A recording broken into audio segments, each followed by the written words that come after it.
Hi everyone and welcome to CG Buildup. So today we'll be making an old version, a geometry node that I previously made, and that is a geometry node to make contour lines.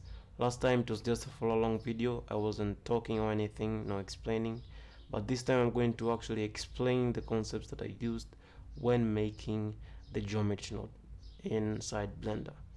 Okay, so what I'm having here is a landscape which I used to make which I made by using an add-on that ships within Blender called ANT landscape. I think it's something like that. If we go to edit preferences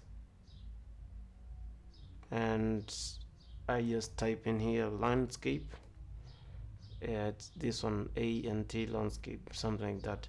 You can click it, okay, and save preferences, and you'll be able to make landscapes like this one. But that's not actually the aim of the tutorial. The tutorial's aim is to create a contour line, something that looks more like these lines here. If you are familiar with contour lines, they're very useful sometimes in maps and identifying different parts of a landscape. So what, and sometimes they are used in aeroplanes, I think, aircrafts. So today we're going to be making these contour lines in geometry node, and this method I'm going to show you works almost on all kinds of um, landscapes that you may have. So what I'm going to do right now is simply delete this one, and we're going to make the contour line from this landscape using geometry node. So I'm just going to add a geometry node modifier, click on the new, and rename this to contour. Okay, because we're going to make a geometry node that makes contour lines from landscapes. So, and I'll head over to the geometry node workspace. Okay, and I already did this geometry node, that's why you see my workspace is different, but you might be having the spreadsheet like this, so you can just reduce it if you like it to be that way. So what I'm going to first do is I'm going to connect in a bounding box. Okay, a bounding box, and this bounding box currently has 6 faces, but the one that I'm currently interested in is the bottommost face. So from this minimum, I'm going to connect the separate XYZ, and I want to compare the Z component, okay, of this one here and the Z component of the position of each face. So I'm going to connect in an equal, okay, from the compare node, and I'm going to separate, okay, separate geometry, and I'm going to separate the face that is at the bottom. Okay, we tend to separate the face that is at the bottommost. And next up, what I'm going to do is simply, I want this face that I'm having right now to sort of um, move, to sort of uh, array in a certain manner towards the top. So how to do that is a very simple task. So what I'm going to do first is I'm just going to duplicate elements. Okay, and I'm going to duplicate a face, and for the amount will depend on the sort of the range of the contour lines in terms of the height. So I'm going to first of all take this max, and I'm going to subtract from the min. I'm going to subtract from the min. Then I'm going to duplicate this, and I actually need the Z component because we're dealing with contour lines. Okay, and if I check right now, it tells me if I head to the face corners, it tells me that this landscape was 0.79795, a bit very unrealistic. Maybe I can scale it by maybe something like 3 and control A to apply the scale, and it tells me now it's 2.384, which is still small for landscape, but that's not actually the main aim anyways. So let me just leave it as is.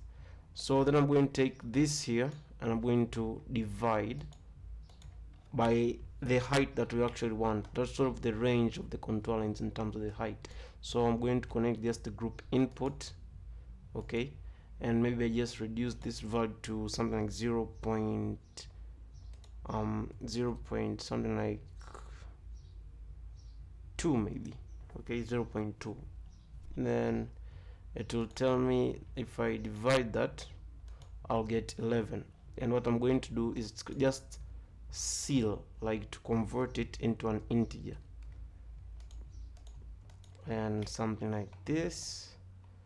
And just for some reasons I just want accuracy, I'm just going to add this +1. Okay, it will be 13, a little bit excess, but it's more accurate. Then I'm going to connect this to somewhere there, and we'll currently have 13 faces, which is okay. Then I'm just going to set the position of these faces. They are currently overlapping along the Z, so that it can sort of array in that direction by connecting it to the combine XYZ and connecting this to the offset. Currently, like now, each plane is at a distance of 1 meter, but I don't actually want 1 meter. I want this to be in sort of the range in this value here. So I'm just going to connect in the multiply math node. Then in the input, I'm just going to connect the group input, this value here, and I'm going to connect this one to there. And now if I just mute this, you can see these planes are in the range of the landscape that we're having, and that's going to be very essential when making the geometry node for the contour line. Okay, simply like that. So I'm just going to unmute that, and I'm going to duplicate the group input and Shift Alt select it, and simply like that we are back to our landscape. So what we're going to do now is using an array cast modifier. We're going to separate these faces here, sort of like if we join the two. Okay, if we join the two, we currently don't see the landscape, but sort of the landscape is sort of intersecting. Its vertices are sort of intersecting, or edges that make up the landscape are sort of intersecting the planes. And what we have to do is we want to separate the faces having those edges intersecting the plane. That's going to be very essential. So I'm just going to Control X this, and using a raycast modifier, that's how we're going to achieve that. So I'm just going to connect a raycast modifier, and in the ray direction I'm just going to connect a subtract, and here from the subtract in the vector, first vector, I'm just going to type in 1, and it will give me this small list of edge vertices position 1, and connect the position 2, and connect this part to the source position, and we have to limit the distance of that for each edge to sort of detect those planes by pressing Shift Control D, and just connect the distance into the raycast length. And right now if I check in the input and check the is hit, you can see the edges of faces maybe that have been marked out here are sort of in a certain form that they are sort of arraying in a manner, okay, that they are such that they are look like in a certain form of contour line. It's not easily seen, but they are in a certain form of contour lines. Now to actually select the faces having those edges, we sort of have to move around a bit from via the face corners. So I'm going to select a mesh topology node called the edges of corners. Okay, edges of corner, and from the next edge index I'm just going to connect field at index. Okay, and change from float to boolean, point to edges, connect the isHit into the value from the field.index, and here I'm going to use an accumulate field node because now this information is now found in corners as well. Now in the group index, I'm going to connect another another mesh topology node called the face of index, the face of corner, okay, because each corner has only one face always. And now if I sort of shake this one, and now it's kind of better or worse, and that's because we didn't, instead of putting face corner, I can point, so change it to face corner, and now it's much better. The lines look, the faces are selected such that it's like a contour form. Okay, so I'm just going to Control X that, and now I'm going to add in a separate geometry, and I'm separating faces, connect the total direct to the selection, okay, like that. And what else that I'm going to do is I'm going to capture an attribute. Actually, first of all, I'm going to duplicate. Okay, I'm going to duplicate the faces, but actually before this is that the method that I was using in order to make a contour line needs faces to be planar. Okay, faces should be planar, and unfortunately for the mesh that come from the landscape generator, that is from that add-on, sometimes the quads that are made are not actually planar. Sometimes they might not be planar at all.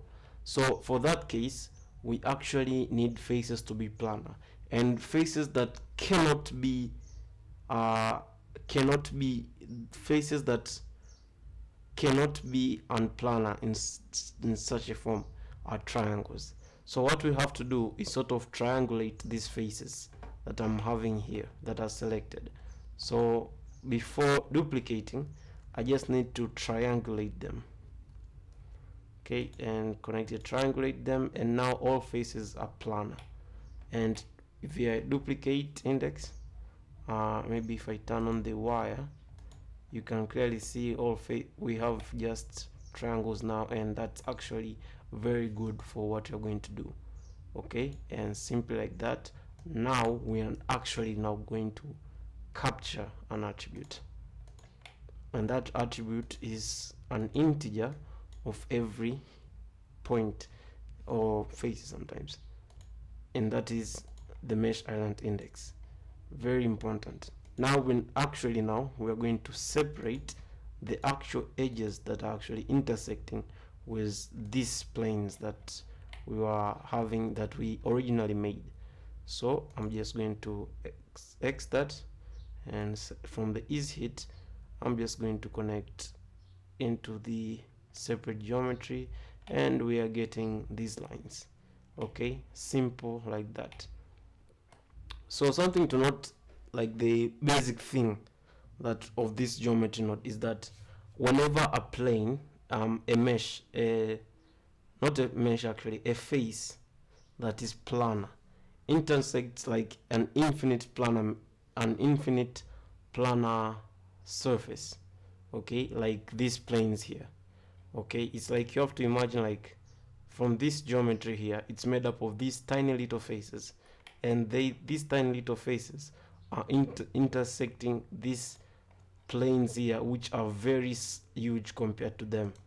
Always in that case, especially when you're dealing with quads and triangles, is that the edges that are intersecting from that small face are always 2 in number, and that is what we're going to use to our advantage in order to make the contour lines. So what I'm going to do, first of all, to improve the accuracy, I'm just going to scale elements. Okay, I was supposed to do this before, but sometimes it's not necessary, sometimes it's actually necessary. I'm just going to scale elements to 1.1 just to make them a bit bigger than before. So afterwards I'm just going to convert this. Actually first I need this edges here each to be of its own, so I'm just going to duplicate the edges, okay, by 1. That makes each edge of us its own, and something like that. You can see the number of vertices is twice the number of edges, okay, and that's actually what we are going to require than before, where vertices and edges, you know, as a small ratio. So what I'm going to do next is I'm just going to convert this mesh into a curve, then I'm going to resample, okay, and I'm going to resample by a number like 4, but sometimes I want to have a bit of control of this, okay. Resample 4 is very basic and it works for most cases. And next I'm going to set the position of every point, okay, but not the endpoints. So I'm going to connect a boolean math not set to not, and I'm going to connect the endpoint selection simply like that. Then here I'm going to connect in the field at index. Now it looks very crazy because we haven't denoted what we want, okay, and we can just do that by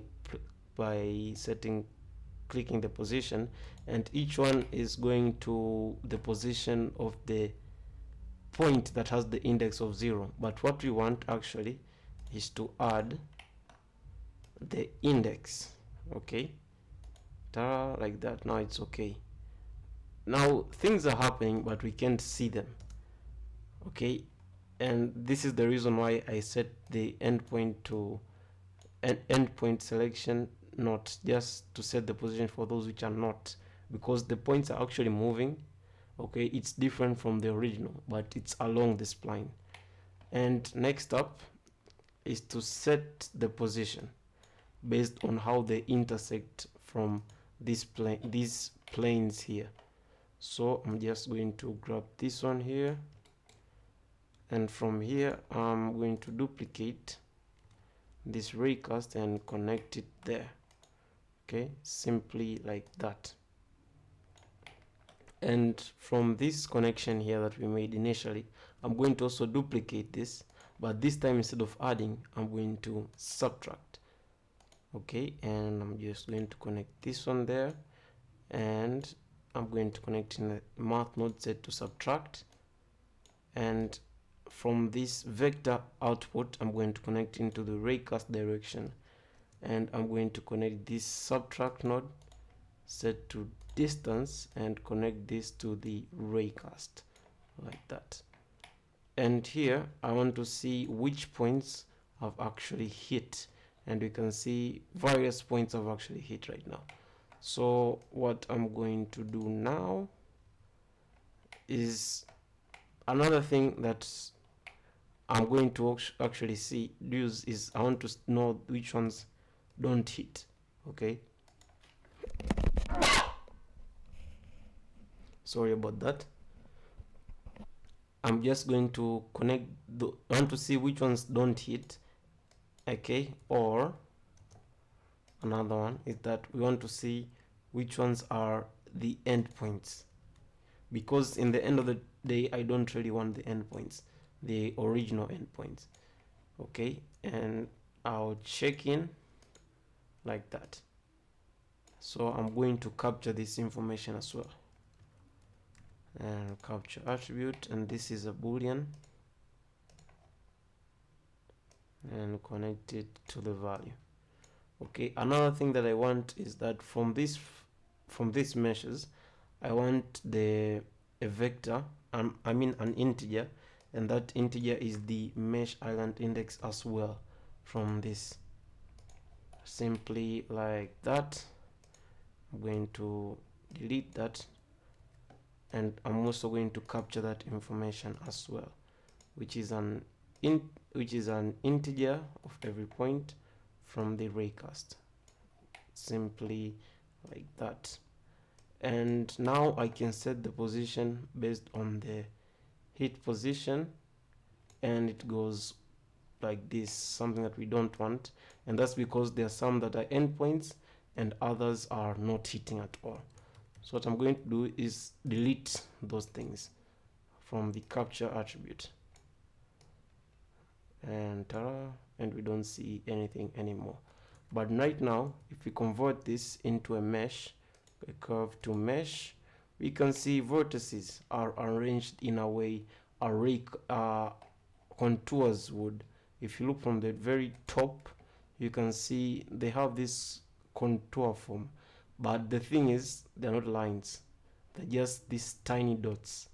And this is where this capture attribute from the raycast comes in handy, and the capture attribute from the mesh island index from here comes in handy. By connecting in a multiply add node,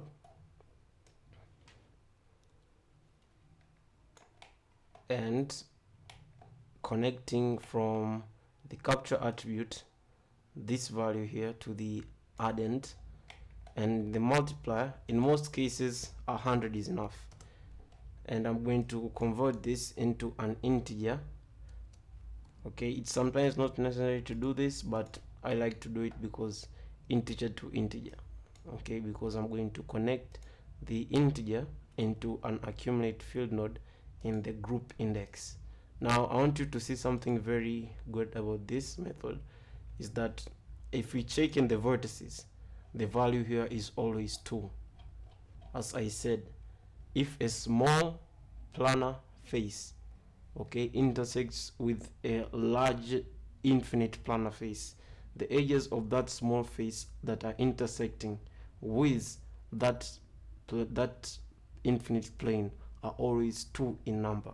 And this is why this result has occurred. That's why we have 2 in each case. So what I'm going to do, I'm going to connect equal trailing, and there's always one, the trailing initially is always 0 in all cases. Okay, so I'm going to scale via this via this compare node into the scale, and in the vector I'm going to connect in the position like that, and I'm going to connect the accumulate field node, and we're going to connect the same group index here. Okay, remember there are 2 in number, so one will be ignored in terms of its position, other one will not. Okay, and I can grab this output to somewhere there, which is okay, and I'm just going to capture an information because we're going to do something a little bit different, and that is the total, which is a vector actually, and I'm going to connect the total here. Remember, it will be 0, 1 for each group, and by this scaling from here, we'll be getting the position of one vertex in each group, or one point you can say. And then I'm going to separate geometry. I'm going to separate the ones that are equal, but instead of the selection to be, we see from the selection, I actually want to see from the inverted. So I'm going to press shift alt, select the inverted. Okay, it's different. Okay, the inverted, let me just go with this, maybe this, shift alt, okay, shift alt, select this. Yeah, now it's better. Even the group output is saying from the inverted. Okay, next up is the end part of the tutorial. I think I'm going to select the vertex, extrude the vertices, and now they've gone haywire, and we don't have to change this. It doesn't really matter, because we're going to change completely the position of the top by setting the position of the very top to be as equal to from this attribute here.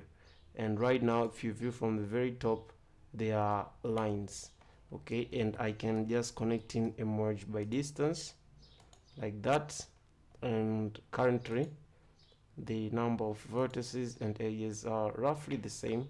It's just that we have to decrease the distance here by using a math node set to divide, and the value here set to be 1,000 actually, then 0.1 in the divide, and now it's almost the same. It's just that some are very, very tiny, and we don't really have to worry about them so much.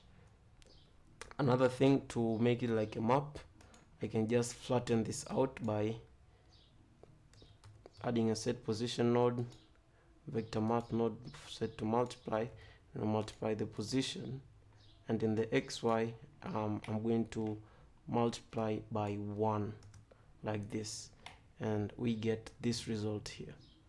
Okay, and I'm going to the layout, and the good part is procedural. We can type in like 0.1, we get more lines, more definition of the landscape that we are having. 0.05, more definition from the original landscape, and we get these sort of lines which are inaccurate sometimes. That's why we have to increase the count and get more inaccurate. Yeah.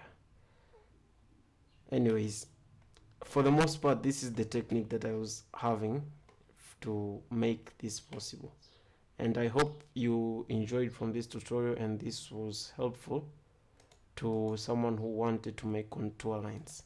And we can test it out. You can return back to 0.1. You can test it out using this other landscapes, maybe like this one, maybe here, landscape 2. Let me just hide this one for some time.